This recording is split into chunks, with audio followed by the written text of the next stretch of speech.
দিদিকে বাঁচাতে তো দাঙ্গা, দাঙ্গা মানে বিভাজন। তার জন্য তো সবকিছু ছেড়ে এবার বেনাশালাকে ধর, কংগ্রেসকে ধর। অপরাধ কংগ্রেস জিতেছে ওইখানটায়। দিদির মুখ রক্ষাতে তো দাঙ্গা।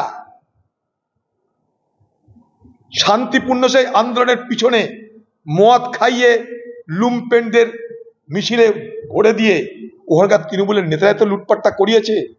সিসিটিভিতে সব আছে, দেখে নিন আপনারা।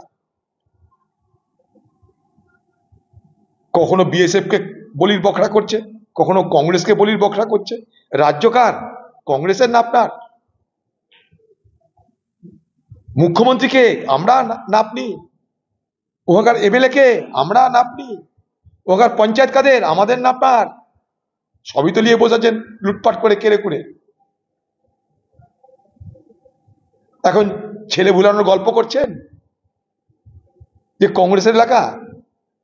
আরে আপনি আসুন, আপনার উচিত আসা। যদি মুখ্যমন্ত্রী, আপনার আসা উচিত এখানটায়। এই মুহূর্তে 7-8 দিন পার হয়ে গেছে, রক্তাক্ত মানুষ ঘর বাড়ি ছেড়ে পালিয়েছে, হিন্দু পালিয়েছে, মুসলমান পালাচ্ছে, হাসপাতালে ভর্তি হয়ে আছে গুলি খেয়ে 12 থেকে 15 জন। কলকাতার অ্যাপেলোতে ভর্তি হয়েছে একটা ছেলে, যান খোঁজ নিয়ে দেখুন, মৃত্যুর সঙ্গে লড়াই করছে। একবার আসুন আপনি, আপনার তো উচিত ছিল একবার আসা। আরে ফারাক্কা ব্যারেজে ভালো ভালো গেস্ট হাউস আছে, এখানে এসে আসতে পারতেন, কচি কচি মাছ ভাজা খেতে পারতেন, পোস্তর বড়া খেতে পারতেন, কবিতা লিখতে পারতেন, দুঃখের কাহিনী লিখতে পারতেন। একবার আসুন, দেখে যান এখানকার মানুষ কেমন আছে, মামাটি মানুষ কেমন আছে দেখে যান। এখানকার মাটি রক্তে ভিজে গেছে, এখানকার মায়েরা স্বামী হারা হয়ে গেছে, এখানকার মানুষ ঘর বাড়ি ছেড়ে পালিয়েছে। আমাদের তো একটু হলো বাঁচার আলো, আশার আলো দেখছি। বাঁচাতে পারে কোর্ট, একটু হলে বাঁচার আলো, আশার আলো দেখছি। যদি হয় এই শিক্ষকদের একটা সুরাহা, খুব খুশি হব। বিচার ব্যবস্থার পূর্ণ আস্থা আছে, যদি পারে তারাই পারবে।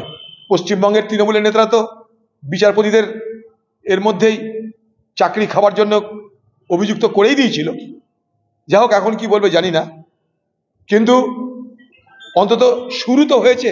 সপ্তাহে তো হয়নি, একটু শুরু হলে আশা করতে পারে মানুষ, হয়তো সুড়ঙ্গের শেষে আলো দেখা যাবে, টানেলের শেষে আলো দেখা যেতে পারে। হবে এ সরকারকে চাপকালে কাজ হবে, নাহলে হবে না। সুপ্রিম কোর্টের আইনের চাপকানি খেয়ে যদি কিছু বার হয়, এছাড়া কিছু বার হবে না। সব কটাকে জেলে ভরা উচিত, পর্ষদ মন্ত্রক সব জেলে ভরা উচিত। বাদলামি করেছে এতদিন শিক্ষক শিক্ষিকার সঙ্গে, যা খুঁজি তা মগের মুলুক পেয়েছেন আপনারা। গণধোলাই করা উচিত এদেরকে, গণধোলাই হওয়া উচিত এই বাংলায় এইসব অপরাধীদের। শামসেরগঞ্জের যে এলাকা, লোকসভা ছাড়া তো সব জনপ্রতিনিধি তৃণমূল, সবই জানে মমতা ব্যানার্জি, তো জেগে ঘুমাই। সেখানে মোহাম্মদ সেলিম, মীনাক্ষী, আপনি সবাই গেলেন মানুষের সাথে কথা বলতে, কিন্তু তৃণমূলের জনপ্রতিনিধিরা বলছেন যাচ্ছে না। মার খাবে যে ওখানটা, কি করে যাবে? মমতা ব্যানার্জি হাতরাসে লোক পাঠাচ্ছে, মণিপুরের লোক পাঠাচ্ছে, কিন্তু জঙ্গিপুরের লোক পাঠাচ্ছে না। তাদের দলে বড় বড় মুখী আছে, বিরাট বিরাট বক্তা আছে, বিরাট বিরাট উকিল আছে তাদের দলের। কাকতারুয়া উকিলের অভাব নাই, অনেক কাকতারুয়া উকিল আছে, আইন জানে, সবকিছু জানে। শামসেরগঞ্জে যাচ্ছে না মুখ খাবে বলে, মার খাবে বলে। ওখানকার এমএলএ, ওখানকার এমপি, তাদের অবস্থা দুরবস্থার শেষ নাই। কারণ বিপদের সময় তারা কেউ মানুষের মধ্যে থাকেনি। ওখানকার মানুষ অভিযোগ করছে, ওখানকার হিন্দু বলুন মুসলমান বলুন অভিযোগ করছে, বিপদের সময় তারা কেউ পাশে থাকেনি। আজকে 11 নম্বর 12 নম্বর মেরে সাফ করে দিল। ওখানে পুলিশের গুলিতে, বিএসএফ এর গুলিতে অন্তত 8 থেকে 10 জন মানুষ গুলিবিদ্ধ হয়ে বিভিন্ন হাসপাতালে, বিভিন্ন নার্সিংহোমে চিকিৎসাধীন, মৃত্যুর সঙ্গে পাঞ্জা লড়ছে। একবারও তৃণমূল খোঁজ নিয়েছে, গেছে না চিকিৎসার ব্যবস্থা করেছে বলুন? সব ভোটের সময় মুসলমান মুসলমান হবে, ভোটের সময় হিন্দু হিন্দু হবে। আরে বিপদের সময় কোথায় তোমরা? A friend in need is a friend in deed. বিপদের সময় যে থাকে সেই প্রকৃত বন্ধু। ভোট নিয়ে পালিয়েছেন আপনারা, মালকড়ি কামাচ্ছেন, ফ্ল্যাট বাড়ি করছেন, সম্পত্তি তৈরি করছেন, আপনাদের মাথা ব্যথা কিসের? আর এই দিদি পাগলের প্রলাপ বকছে কলকাতায় বসে, ইমাম মুয়াজ্জিনদের সবাই।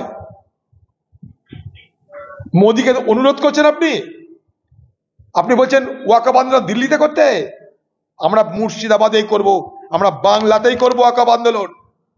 খুবই সঠিক কথা বলেছে মাননীয় বিচারপতি, যা দেখছে তাই বলছে, সারা দেশ জুড়ে এটা নিয়ে আলোচনা হচ্ছে, আজকে ভাইরাল হয়ে গেছে, কি করে খুন হচ্ছে, কি করে ঘর পুড়ছে, কি করে পুলিশের গাড়ি পুড়ছে, সব দেখতে পাচ্ছে।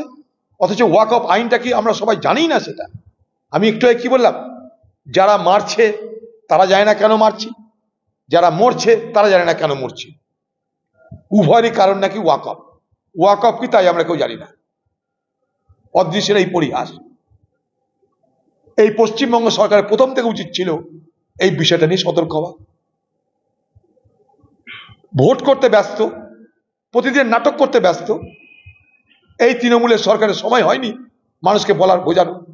আপনি তো বিধানসভা ডেকে এটার উপরে জরুরি ভিত্তিতে আলোচনা করতে পারতেন। বিধানসভা ডাকা উচিত ছিল আপনার।